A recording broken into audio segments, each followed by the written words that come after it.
வணக்கம். இன்றைய நாள் சந்தோஷமாக உற்சாகமாக தலைவாசல் நிகழ்ச்சியில் இணைந்திருக்கின்றோம்.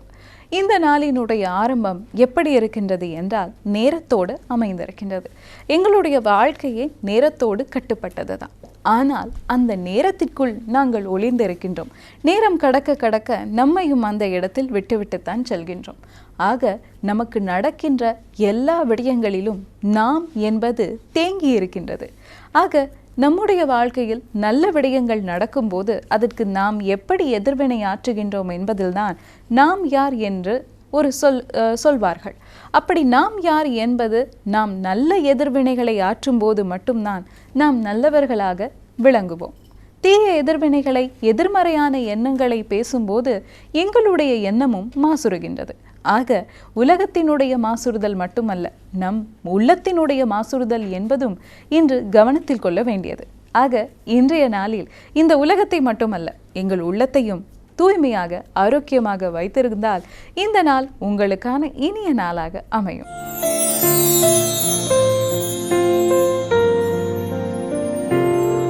வாழ்க்கைக்கு அத்தியாவசியமான எத்தனையோ விடயங்களை பற்றி யாவரும் கேளீர் பகுதியில் நாங்கள் உரையாடி இருக்கின்றோம்.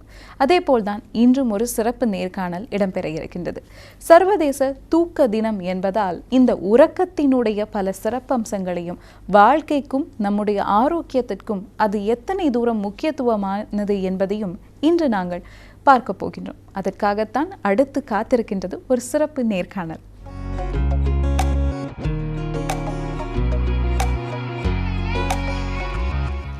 மனிதர்கள் தங்களுடைய வாழ்க்கையில் அதிகம் தேடுவது எதுன்னு நாம் பார்த்தா நிம்மதியை தான் சொல்லலாம்.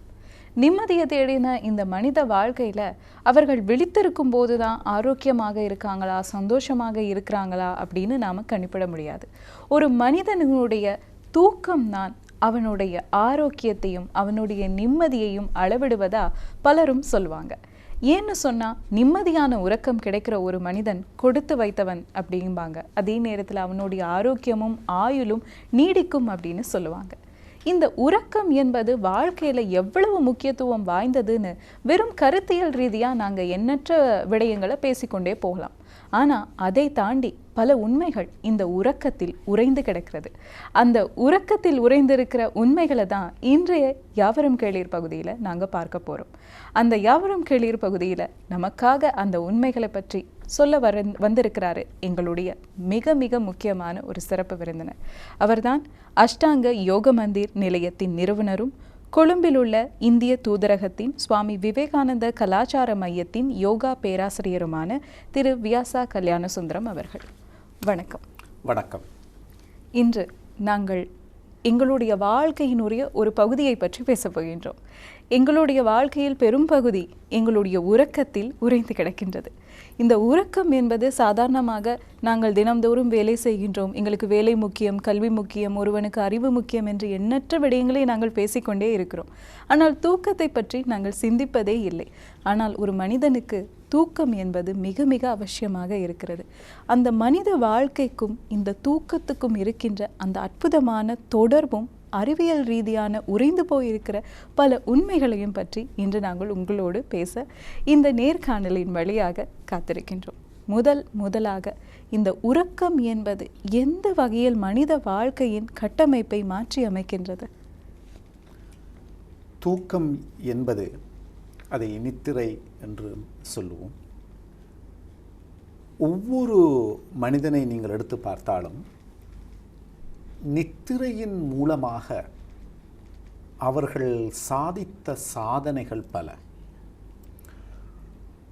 சாதாரணமாக உலகத்தில் இருக்கக்கூடிய மிகப்பெரிய விஞ்ஞானிகளை நீங்கள் எடுத்தாலும், இல்லாவிடில் ஆன்மீகத்தை சார்ந்தவர்களை நீங்கள் எடுத்தீர்கள் என்று சொன்னால், தூக்கத்தின் மூலமாக அவர்களுக்கு கிடைத்த ஞான அறிவு மிக அதிகமாக காணப்படும். இது அவர்களை பொறுத்தது. அதே போல சாதாரணமாக சில சாதாரண மக்களை நீங்கள் எடுக்கிற பொழுது, ஒரு சாதாரண மனிதர் ஏதாவது ஒரு விடயம் தொடர்பிலே ஒரு தெளிவற்ற தன்மை இருந்தால் அந்த எண்ணத்தோடு அவர் தூங்குகின்ற பொழுது சில வேளைகளில் நீங்கள் பார்ப்பீர்கள், அதிகாலையிலே அவர்கள் எழும் பொழுது அந்த தெளிவற்ற தன்மைக்கு ஒரு தெளிவு வழங்கிய ஒரு நிலையாக இந்த தூக்கம் காணப்படும். அவ்வளவு முக்கியமான ஒரு பகுதியாக இந்த தூக்கம் வாழ்க்கையிலே காணப்படுகிறது. அப்படி என்றால் இந்த தூக்கத்தின் பொழுது என்ன நடக்கிறது என்பது ஒரு கேள்வியாக வருகிறது. சாதாரணமாக நீங்கள் ஒரு மனிதரை எடுக்கிற பொழுது, இப்பொழுது நாங்கள் எல்லோரும் விழித்திருக்கின்றோம். அப்போது நாங்கள் இப்பொழுது விழித்திருக்கின்ற பொழுது என்ன நடக்கும் என்று சொன்னால், எங்களுடைய புலன்கள், எங்களுடைய எண்ணம் விரிவடைந்து கிடக்கும். ஆனால் ஆழ் மனது விரிவடைந்திருக்கா, இல்லாவிடில் ஒரு தேக்க நிலையில் இருக்கின்றதா என்பது ஒரு தெளிவற்ற தன்மையாக காணப்படுகிறது. சாதாரணமாக நீங்கள் எடுத்தீர்கள் என்று சொன்னால், ஒரு மனிதனை அவர்களுடைய எனர்ஜி என்று சொல்வோம், அவர்களுடைய சக்தி தலங்கள் என்று படுத்து பார்த்தீர்கள் என்று சொன்னால், ஒவ்வொரு மனிதனிலும் 5 வகையான சக்தி தலங்கள் காணப்படுகிறது, அல்லது கோஷங்கள் என்று அதை சொல்லுவார்கள். வழக்கமாக ஆங்கிலத்திலே அதனை ஒரு டைமென்ஷன் என்று சொல்லுவார்கள். உதாரணத்திற்காக நீங்கள் எடுத்து பார்த்தீர்கள் என்றால், அன்னமய கோஷம், பிராணமய கோஷம், மனோன்மய கோஷம், விஞ்ஞானமய கோஷம், ஆனந்தமய கோஷம் என்று சொல்லி இந்த 5 விதமான கோஷங்கள் காணப்படுகிறது. இந்த 5 விதமான கோஷத்திலே ஒரு மனிதன் சாதாரணமாக 4 நிலைகளிலே அவனால் வாழ முடியும். ஒன்று, விழித்தல் நிலை. இப்பொழுது நாங்கள் எல்லோரும் இருக்கின்ற நிலை விழித்தல் நிலை. நாங்கள் இந்த நிகழ்ச்சியை பார்க்கின்றவர்கள் எல்லோரும் ஒரு விழித்தல் நிலையிலே இருக்கிறோம். இதற்கு அடுத்த பகுதியாக ஒரு உறக்க நிலை ஒன்று ஏற்படும். அந்த உறக்கத்தை பற்றி தான் நாங்கள் இன்று பேசுகிறோம். சில வேளைகளில் நீங்கள் பார்த்தீர்கள் என்றால், இந்த விழிப்பு நிலைக்கும் இந்த உறக்க நிலைக்கும் இடையில் ஒரு நிலை கூட காணப்படுகிறது. சில வேளைகளில் நீங்கள் அலுவலகங்களில் நீங்கள் எடுத்து பார்த்தீர்கள் என்றால், இல்லாவிடில் வேறு எங்கேயாவது ஒரு விடயத்தை நீங்கள் எடுத்து பார்க்கின்றீர்கள் என்றால், நாங்கள் ஒரு கூட்டத்துக்கு போகிற பொழுது அந்த கூட்டத்தை நாங்கள் கேட்டுக்கொண்டிருப்போம். ஒரு குறிப்பிட்ட நேரத்திற்கு பிறகு தானாக எங்களுடைய தலை கீழே விடும். சில விடயங்கள் கேள்விப்படும், சில விடயங்களை நாங்கள் கேட்டுக்கொண்டு தான் இருப்போம். திடீரென்று கேட்டால் எங்களுக்கு ஓரளவு தெரியும் ஏதோ, ஆனால் அது விழிப்புக்கும் தூக்கத்துக்கும் இடைப்பட்ட நிலை. இதே போல தூக்கத்தை எடுத்தாலும் கூட தூக்கம் என்ற ஒரு நிலை காணப்படுகின்றது. அதே போல ஆழ் தூக்கம் என்ற ஒரு நிலை கூட காணப்படுகிறது. இந்த ஆழ் தூக்கத்திற்கு அடுத்த சில பரிணாமங்கள் கூட காணப்படுகிறது.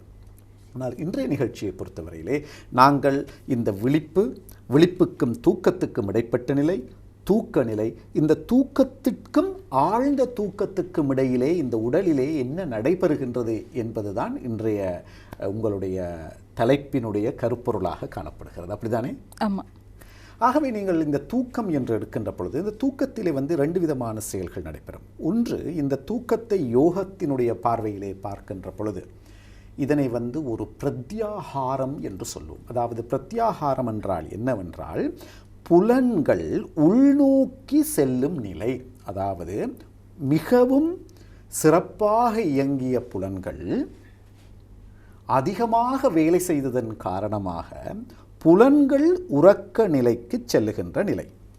இவ்வாறு புலன்கள் உறக்கம் அடைகின்றது என்று சொன்னால், அந்த உறக்க நிலைக்கு புலன்கள் செல்லுகின்ற பொழுது ஒரு கட்டமைப்பு ஒன்று காணப்படும்.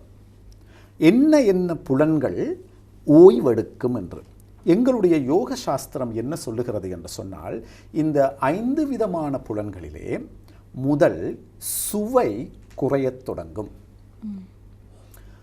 அதன் பிறகு சுவாசத்தினுடைய தன்மை, அதாவது எங்களுடைய சுவாசத்தோடு சம்பந்தப்பட்ட புலன் மிக மெதுவாக குறையத் தொடங்கும்.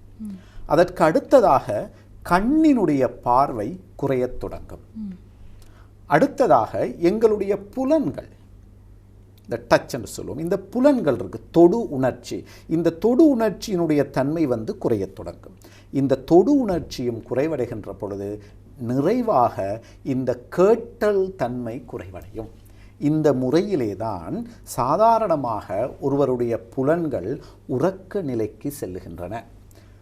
வழக்கமாக எங்களுடைய யோக வைத்திய முறையிலே நாங்கள் ஒருவருடைய தூக்க பிரச்சனை என்று வருகின்ற பொழுது என்ன விதமாக இந்த புலன்கள் ஒடுங்குகின்றது என்பதை பற்றி நாங்கள் கேட்போம். அதாவது புலன்கள் ஒடுங்கும் தன்மையை அடிப்படையாக கொண்டு அவர்களுடைய நோயினுடைய தன்மையை எங்களால் அனுமானிக்கக்கூடியதாக இருக்கிறது. இவ்வாறாக புலன்கள் உள் செல்லுகின்ற நிலையைத்தான் நாங்கள் பிரத்யாகாரம் என்று யோகத்திலே அந்த வார்த்தையை வைத்திருப்பார்கள். இந்த நிலையில் என்ன நடக்கும் என்று சொன்னால், புலன்கள் உள்நோக்கி செல்லுகின்ற பொழுது மனமும் ஓய்வடையத் தொடங்கும். சில வேளைகளில் உங்களுக்கு எல்லோருக்கும் தெரியும், இந்த மனம் ஓய்வடையாத போது புலன்கள் தூக்கத்தை நாடி செல்வது சிரமமாக இருக்கும். உதாரணத்துக்கு, யாராவது ஒருவருக்கு மனதிலே ஒரு குழப்பம் இருந்தால் தொடர்ச்சியாக அந்த குழப்பங்கள் இருக்கிற பொழுது தூக்கமின்மை ஏற்படும். ஒரே அதே எண்ணம் வந்து கொண்டே இருக்கும். அதற்காக அவர்கள் சில நேரம் மருத்துவ ரீதியான அணுகுமுறைகளையும் எடுப்பார்கள். அந்த நேரத்தில் என்ன நடக்கிறதுன்னு சொன்னால், புலன்களை அடைக்கின்ற ஒரு தன்மையான மருத்துவ முறைகளை அவர்கள் கொடுப்பார்கள். அதாவது புலன்களை உடனடியாக தூங்க வைப்பதற்கான ஒரு நிலை. அந்த நிலையிலிருந்து அவர்கள் வெளியே வந்த பிறகு, தூக்கத்திலிருந்து எழுந்த பொழுது மிகவும் களைப்படைந்த நிலையிலேயே காணப்படுவார்கள். ஏனென்று சொன்னால், புலன்கள் இயல்பாக உறக்கமான நிலைக்கு செல்லவில்லை. ஆகவே இந்த உறக்க நிலையில் என்ன நடக்கின்றதென்றால், புலன்களினுடைய செயற்பாடுகள் குறைவடையத் தொடங்கும். குறைவடைதல் இருந்து ஒரு கட்டத்தில் அது பூரணமாக நிற்கத் தொடங்கும். பூரணமாக நிற்ற பின்பு மனதினுடைய செயற்பாடு ஓய்வடையத் தொடங்கும். இந்த மனதினுடைய செயற்பாடு ஓய்வடைவதற்கான காலப்பகுதி அன்னளவாக ஒரு 3 மணித்தியாலம் எடுக்கும். ஒருவர் படுத்ததில் இருந்து இந்த மனம் ஓய்வடைகிற பொழுது ஒரு 3 முதல் 4 மணித்தியாலங்கள் செல்லும். அதற்கு பிறகு உடல் சீரமைப்பு செயற்பாடுகளுக்கு உள்ளாகும். We call it as a rejuvenation. முற்றுமுழுதான சீரமைப்பு செயற்பாடுகள், பல்வேறு விதமான பரிணாம மாற்றங்கள் இந்த உடலிலே ஏற்படும். இவை அடுத்த 3 மணித்தியாலம் 2 மணித்தியாலங்களுக்குள்ளே இந்த செயற்பாடுகள் நடக்கும். இந்த செயற்பாடுகள் நடைபெறுகின்ற பொழுது சிலருக்கு இயற்கையின் அழைப்பு காரணமாக 1 மணி 2 மணி போலே அவர்கள் எழும்புவார்கள். இவ்வாறாக எழும்புகிற பொழுது என்ன நடக்கும்? சீரமைப்பு செயற்பாடு நடைபெறுவது தடைப்படத் தொடங்கும். அதனால தான் அவர்கள் மீண்டும் காலையிலே 4 மணி அல்லது 5 மணி அல்லது 6 மணி போலே எழும்புகின்ற பொழுது ஒரு உற்சாகமான தன்மை காணப்படாது. நீங்கள் நன்றாக ஓய்வெடுத்திருந்தீர்கள் என்றால் உங்களுக்கு கொட்டாவி கூட வராது. காலையில் எழும்புகிற பொழுது நாங்கள் கொட்டாவி விட்டு எழும்புவோம். அவ்வாறு எழும்புகின்ற பொழுது அதனுடைய தன்மை என்னவென்று சொன்னால், உடல் பூரணமாக சீரமைக்கப்படவில்லை என்பது அதனுடைய அர்த்தம். ஆகவே இந்த தூக்கம் என்பது 2 கட்டங்களாக காணப்படும். ஒன்று, உடல் புலன்கள் மனம் ஓய்வடைய செய்கின்ற முறை. இரண்டாவது, உடலை சீரமைக்கின்ற முறை. இந்த 2 செயற்பாடுகளும் இந்த நித்திரையின் பொழுது நடைபெறுகிறது. இந்த 2 செயற்பாடுகளும் நித்திரையின் போது நடைபெறுகிறது. அதே போல இந்த தூக்கமின்மை என்பது பலருக்கும் இன்று பிரச்சனையாக இருக்கிறது. அப்படி தூக்கமின்மை மிகப்பெரிய பிரச்சனையாக இருக்கும்போது இந்த 2 செயற்பாடுகளும் அவர்களுக்கு நடைபெறாத ஒரு சூழ்நிலை காணப்படுகிறது. அதே நேரத்தில் மருத்துவர்கள், நீங்கள் சொன்னீர்கள், புலன்களை அப்படியே அடைத்து நிறுத்துகின்ற தன்மையை கொண்ட மருந்துகளை கொடுக்கின்றார்கள் என்று.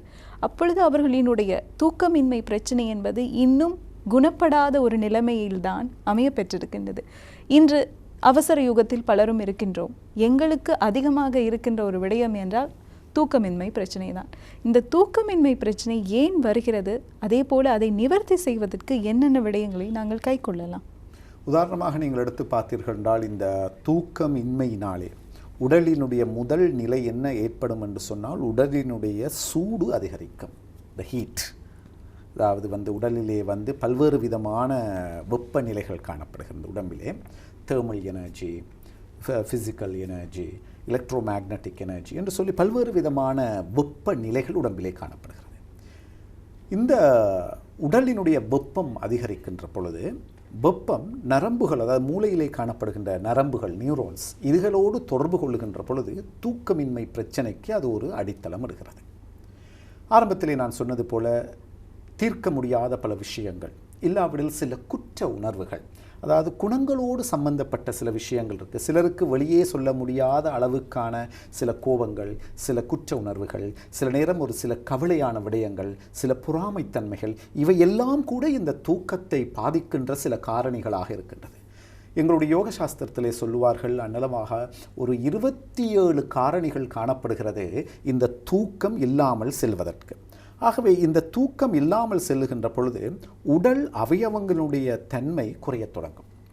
அதன் சீராக இயங்குகின்ற தன்மை குறைவடைகின்ற பொழுது அதோடு தொடர்புடைய பல நோய்கள் ஏற்படும். சாதாரணமாக நீங்கள் கூட ஒரு 2 நாட்களுக்கு அல்லது ஒரு 3 நாட்களுக்கு தூங்காமல் இருந்து பாருங்கள். இல்லாட்டி சர்வதேச அளவிலே நீங்கள் பயணங்கள் செய்கின்ற பொழுது உங்களுக்கு தெரியும் உங்களுடைய முழு உடலும் ஓய்வடைகிறதுக்கான தன்மை மிக கஷ்டப்படும். இவ்வாறான ஒரு சூழ்நிலையிலே நாங்கள் என்ன செய்யலாம் என்பது இருக்கிறது. கிழத்தே நாடுகளை நீங்கள் எடுத்து பார்த்தீர்கள் என்று சொன்னால் நீங்கள் நீண்ட தூரம் பயணம் செய்கின்ற பொழுது அல்லது சில வேளைகளிலே உங்களுடைய தூக்கமின்மை ஏற்படுகின்ற சில நேரம் எங்களுடைய வேலை இரவு நேர வேலையாக இருக்கலாம். அந்த முறைகள் காணப்படுகின்ற பொழுது ஒன்று நீங்கள் மோர் எடுக்கலாம். தயிரை விட மோர் மிகச் சிறந்தது.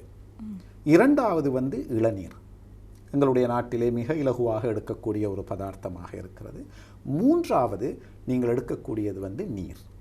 சாதாரணமாக நீங்கள் இரவு வேளைகளிலே நீங்கள் வேலை செய்துவிட்டு அதிகாலை 2 மணி 3 மணிக்கு நீங்கள் வருகின்ற பொழுது நீங்கள் உறக்கத்திற்கு முன்பு நீங்கள் வாய் நிறைய நீரை உட்கொண்டு அந்த நீரை நீங்கள் வைத்திருக்க வேண்டும். நன்றாக நீரை உட்கொண்டு அவ்வாறாக வைத்துக்கொண்டு மேல் நோக்கி உங்களுடைய தலையை வைத்திருக்க வேண்டும். இவ்வாறு வைக்கிற பொழுது நீர் மேல் அண்ணாக்கு பகுதியிலே படத் தொடங்கும். இவ்வாறு படுகின்ற பொழுது சூடு கீழ் நோக்கி இறங்கத் தொடங்கும்.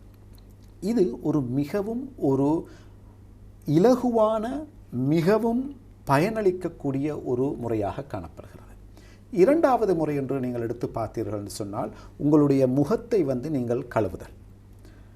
இப்பொழுது சாதாரணமாக நீங்கள் எடுத்து பார்க்கலாம் என்று சொன்னால் இந்த ஐ வாஷ் கப் என்று கூட சிலதுகள் காணப்படுகிறது. அவை இல்லாவிடிலும் கூட படுக்க முதல் நன்றாக நீங்கள் முகத்தை கழுவினதுடன் மூக்கு இந்த காது பகுதி எல்லாவற்றையும் முகப்பகுதியை நன்றாக கழுவின பிறகு ஓரளவு ஒரு குளிர்ச்சித்தன்மை ஏற்படும். இந்த குளிர்ச்சித்தன்மை என்ன செய்யும் என்று சொன்னால் நித்திரையை நோக்கி செல்ல அடையும்.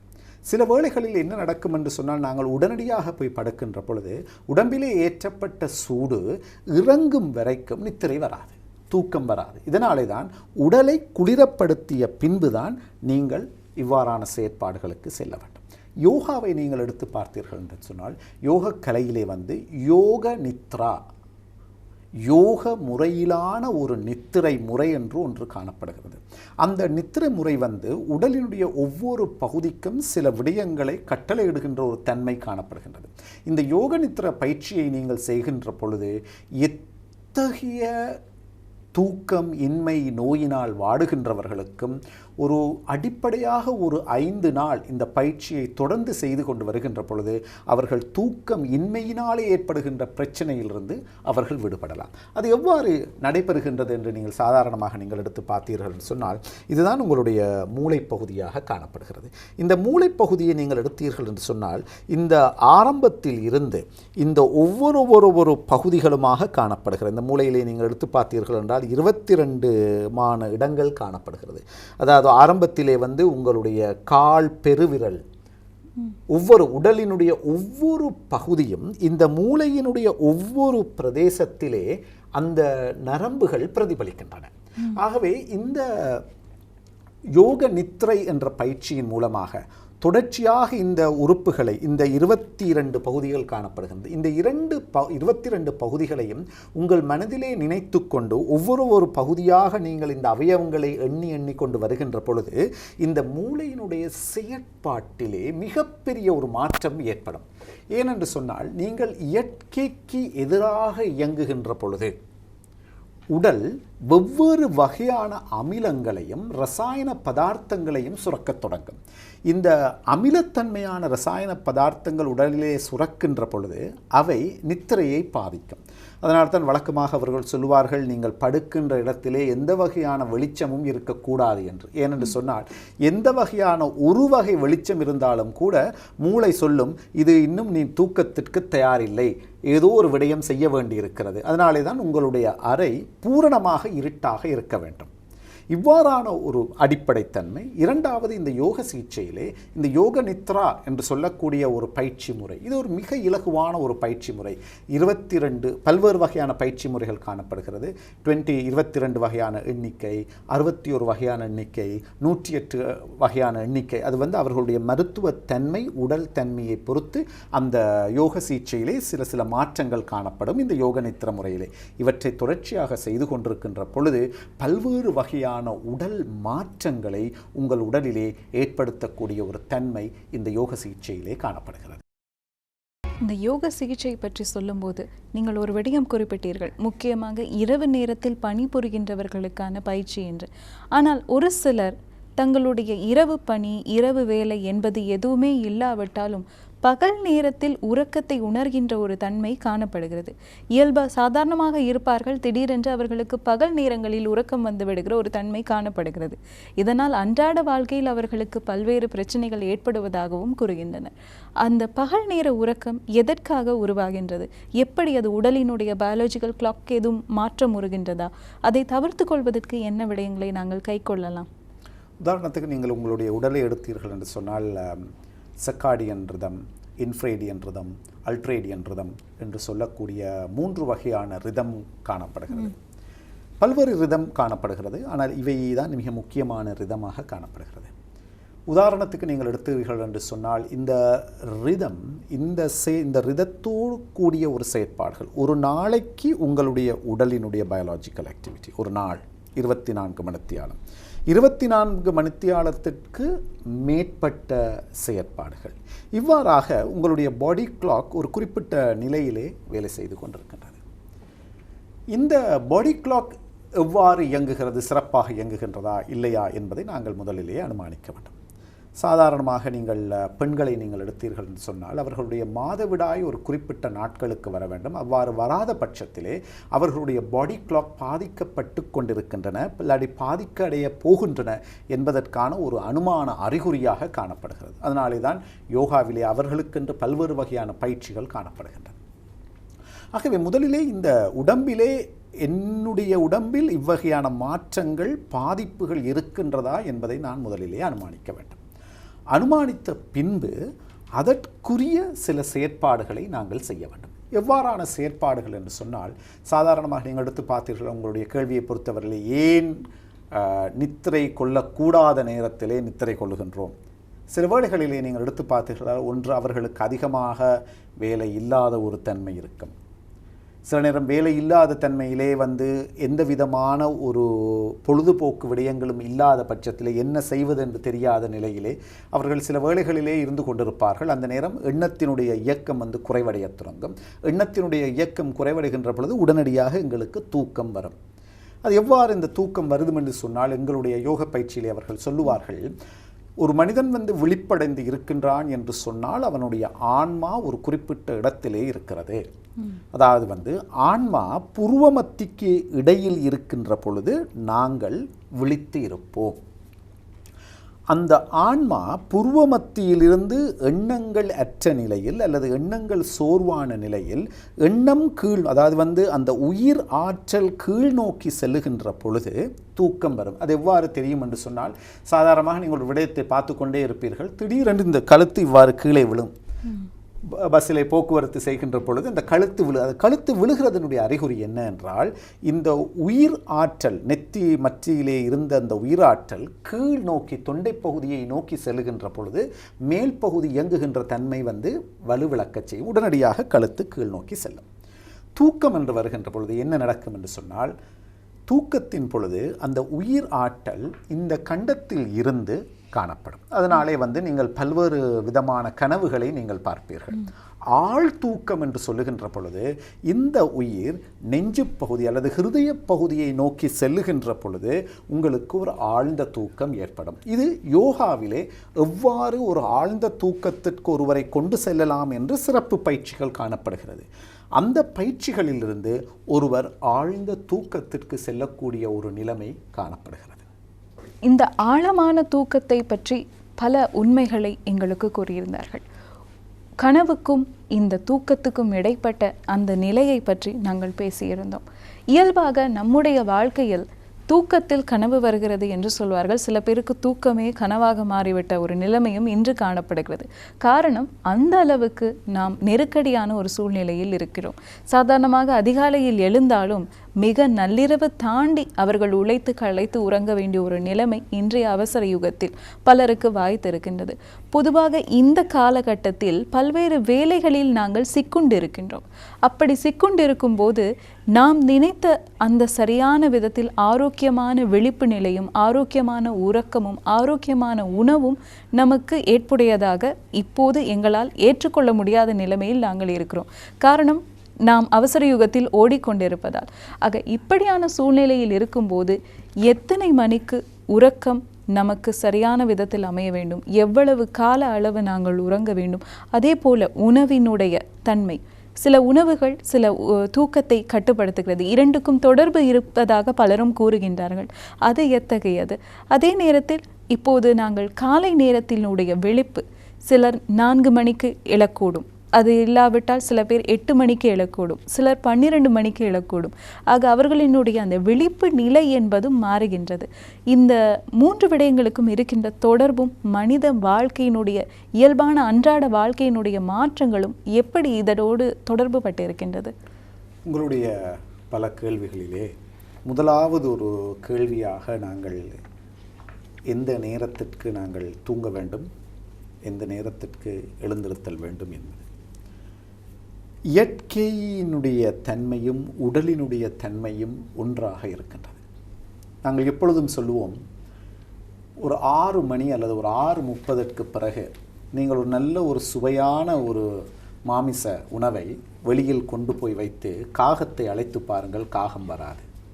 ஏன்? இயற்கையாகவே காகங்கள், பறவைகள் ஓய்வெடுக்கச் செல்லும். மனிதர்கள் மட்டும்தான் எங்களிடம் காணப்படுகின்ற அதீத அறிவின் காரணமாக இந்த உடலை ஒரு வெறும் கருவியாக கணக்கின்றோமே தவிர இதை ஒரு புனிதமான ஒரு நிலையாக நாங்கள் காணுவதல்ல. எங்களுடைய கீழைத்தைய கலாச்சாரம் எப்பொழுதுமே இந்த உடலை ஒரு புனிதமான ஒரு பொருளாகத்தான் கண்டிருக்கிறது. அந்த புனிதமான இந்த பொருள் என்றபடியினாலே தான் அதற்கு அறுசுவை உணவு. நீங்கள் நகைகளை எடுத்து பார்த்தாலும் பல்வேறு விதமான நகைகள் இந்த உடலை எவ்வாறெல்லாம் அலங்காரப்படுத்தலாமோ அந்த அளவுக்கு அலங்காரப்படுத்தக்கூடிய பல கலைகளை பற்றி கூறிய ஒரு கலாச்சாரமாக எங்களுடைய கீழைத்தைய கலாச்சாரத்திலே நாங்கள் இருக்கின்றோம்.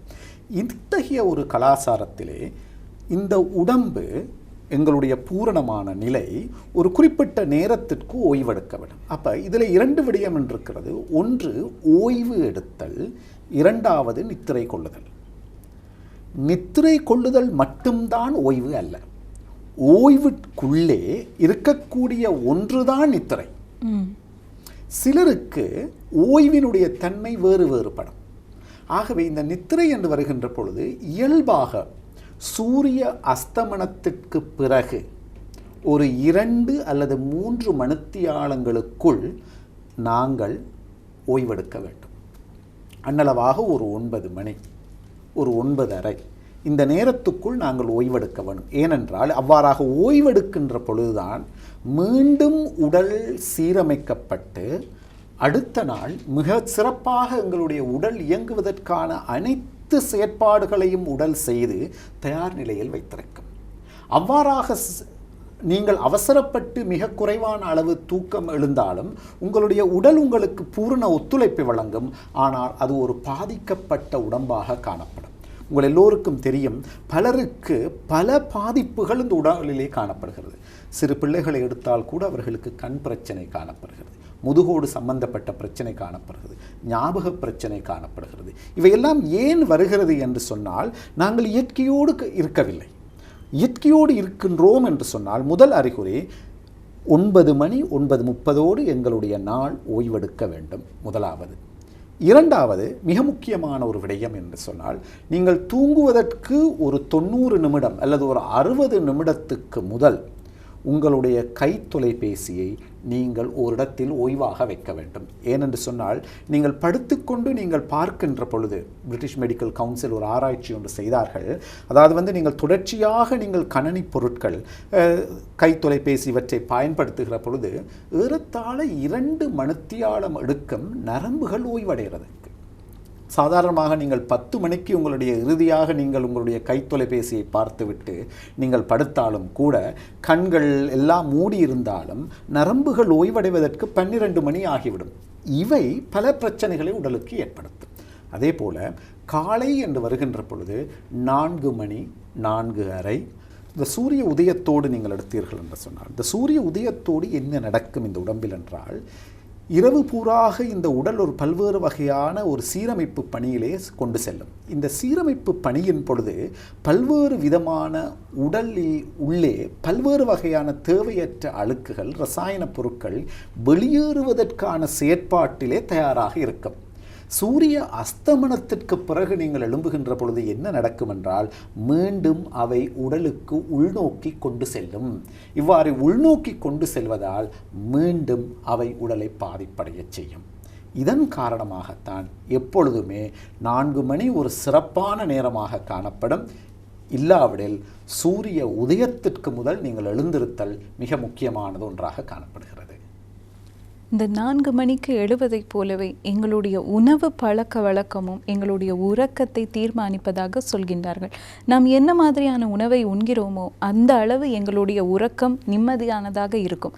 ஆரோக்கியமான உணவு ஆரோக்கியமான நித்திரை கேட்டு செல்லும் என்று சொல்வார்கள். இந்த கூற்றினுடைய உண்மைத்தன்மை எப்படி இருக்கிறது?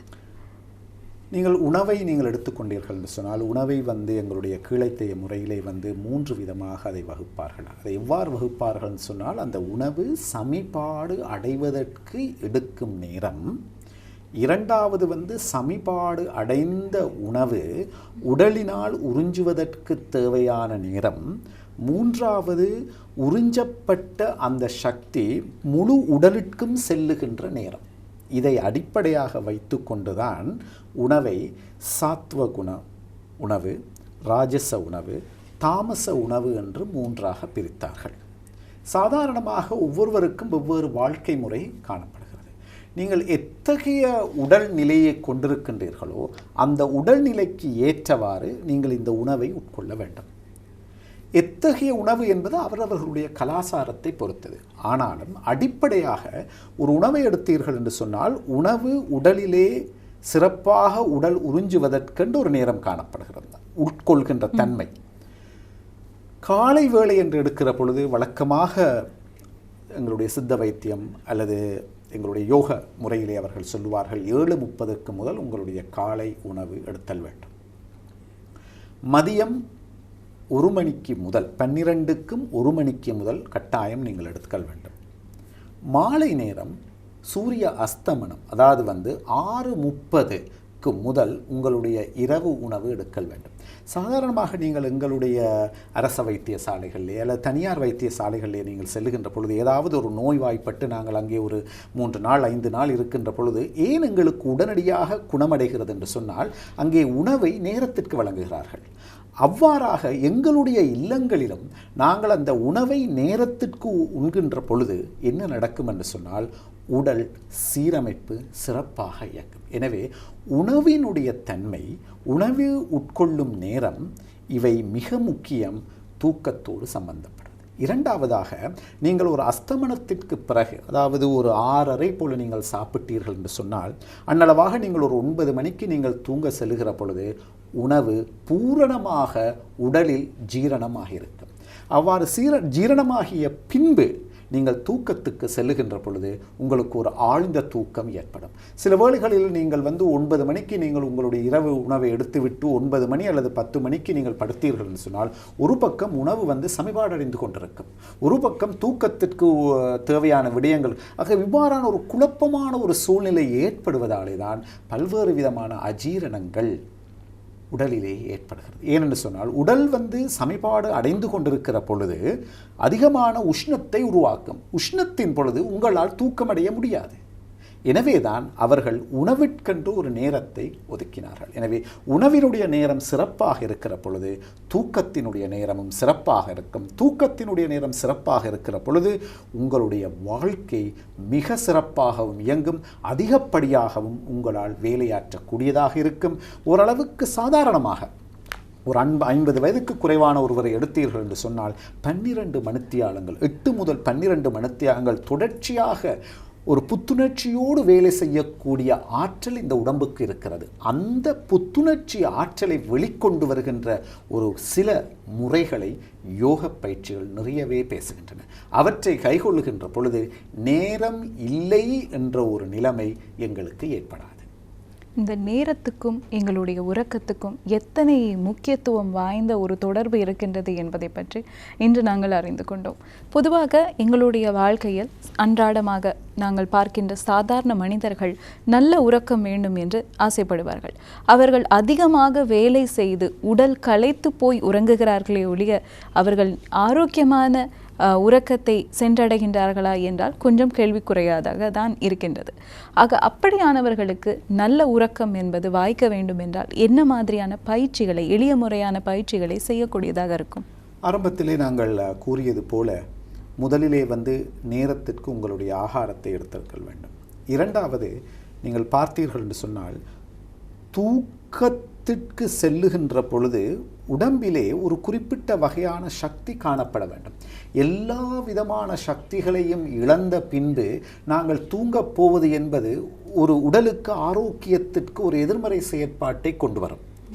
ஆகவே உடலிலே ஓரளவு சக்தி இருத்தல் வேண்டும். அந்த சக்தி இருக்கின்ற பொழுது உடல் சிறப்பாக சீரமைப்பதற்கு ஒரு காரணமாக இருக்கிறது. இவை மிக முக்கியமான ஒரு தன்மையாக காணப்படுகிறது.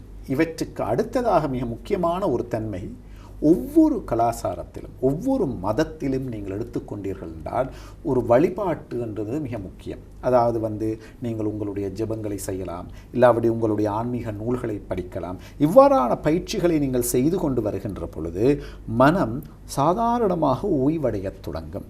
இவ்வாறான முறையிலே ஓய்வடையத் தொடங்குகின்ற பொழுது இவை ஒரு அடிப்படை பயிற்சியாக காணப்படுகிறது. இவை இந்த பயிற்சி எங்களுடைய வாழ்க்கையோடு தொடர்பு பட்டிருக்கிறது. இதற்கு அடுத்த ஒரு சிறப்பு பயிற்சியாக இதற்கென்று நான் ஆரம்பத்திலே சொன்னது போல யோக நித்திரை என்ற ஒரு பயிற்சி காணப்படுகிறது. சில வேளைகளில் இந்த தீர்க்க சுவாசம் என்று சொல்லக்கூடிய ஒரு பயிற்சி முறை ஒன்று காணப்படுகிறது. அதாவது நன்றாக அண்ணாந்து கைகளை மேல் நோக்கி இவ்வாறான நிலையில் இருந்து கொண்டு ஒரு ஆழமாக ஒரு 12 மூச்சுகளை நீங்கள் எடுத்து விடுகின்ற பொழுது உடல் இயற்கையாக ஒரு தூக்கத்தை நோக்கிய நிலைக்கு செல்லக்கூடியதாக இருக்கும். இவ்வாறாக பல்வேறு வகையான பயிற்சிகள் காணப்படுகிறது. இந்த பயிற்சிகளை உங்களுடைய நாளாந்த வாழ்க்கையோடு தொடர்பு கொள்ளுகின்ற பொழுது ஒரு சிறப்பான ஒரு தூக்கத்திற்கு நீங்கள் செல்லக்கூடியதாக இருக்கும். ஒரு சிறப்பான தூக்கத்திற்கு செல்லுகின்ற பொழுது அறிவினுடைய அடுத்த பரிணாமத்திற்கு செல்வதற்கு ஒரு காரணியாக அமையும். எவ்வாறாக இந்த விழிப்பு நிலையிலே நாங்கள் ஒரு வித்தியாசமான அறிவினுடைய பரிணாமத்தில் இருக்கின்றோமோ அதுபோல தூக்கத்தில் இருக்கின்ற பொழுதும் கூட மிக முக்கியமாக ஆழ்ந்த தூக்கத்தில் இருக்கிற பொழுது ஏற்படக்கூடிய அறிவினுடைய பரிணாமம் பூரணமாக வித்தியாசமானது. ஒரு மனிதனுடைய எடுத்தீர்கள் என்று சொன்னால் 27 வகையான நிலைகள் காணப்படுகிறது. அதாவது எங்களை நீங்கள் எடுத்தீர்கள் என்று சொன்னால் 6 அறிவு என்று சொல்லுவோம். இவ்வாறாக ஒரு மனிதனுக்கு 27 வகையான அறிவு நிலைகள் காணப்படுகிறது. இந்த 27 வகையான அறிவு நிலைகளில் அதிகமான அறிவு நிலைகளுக்குரிய ஒரு அடித்தளமாக இந்த ஆழ்ந்த தூக்கம் காணப்படுகிறது. ஆகவே ஆழ்ந்த தூக்கத்தின் போது ஏற்படுகின்ற ஒரு அறிவு பல்வேறு வகையான பரிணாமத்திற்கு ஒரு மனிதனுக்கு இட்டுச் செல்லும். இந்த உறக்கத்துக்கும் எங்களுடைய வாழ்க்கையினுடைய அறிவு, ஆரோக்கியம் உட்பட பல விடயங்களுக்கும் இருக்கின்ற தொடர்பை இன்றைய நிகழ்ச்சியில் நாங்கள் பார்த்தோம். இந்த சிறப்பு வாய்ந்த நேர்காணலை எமக்கு வழங்கியிருந்தார் அஷ்டாங்க யோக மந்திர் நிறுவனர், கொழும்பில் உள்ள இந்திய தூதரகத்தின் சுவாமி விவேகானந்த கலாச்சார மையத்தின் யோகா பேராசிரியருமான திரு வியாசா கல்யாண சுந்தரம் அவர்கள். அவருக்கு எம்முடைய நன்றிகள். வணக்கம். இந்த நிகழ்ச்சியில் கலந்து கொண்டமை மிகப்பெரிய திருப்தியை தருகின்றது. சந்தோஷமான வாழ்க்கைக்கும் சரி, உலகத்தினுடைய சிகரங்களை அடைவதற்கும் சரி, உறக்கத்தை விரட்டித்தான் உயரங்களை தொட வேண்டும் என்று நாம் நினைத்திருப்போம். உறங்குவதை மறந்துவிட்டு உலகத்தினுடைய சிகரங்களை அடைவதற்காக நாங்கள் ஓடிக்கொண்டிருக்கின்றோம்.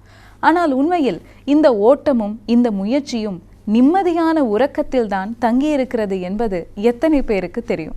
இன்றைய நிகழ்ச்சியின் மூலம் இந்த உலகத்துக்கே தெரிய வந்திருக்கின்றது.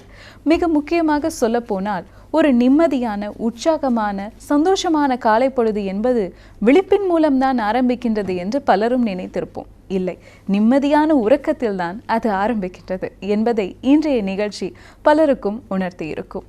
இதே போல தலைவாசலினுடைய சிறப்பம்சங்கள் உங்களுக்காக காத்திருக்கின்றன. தொடர்ந்தும் இணைந்திருங்கள்.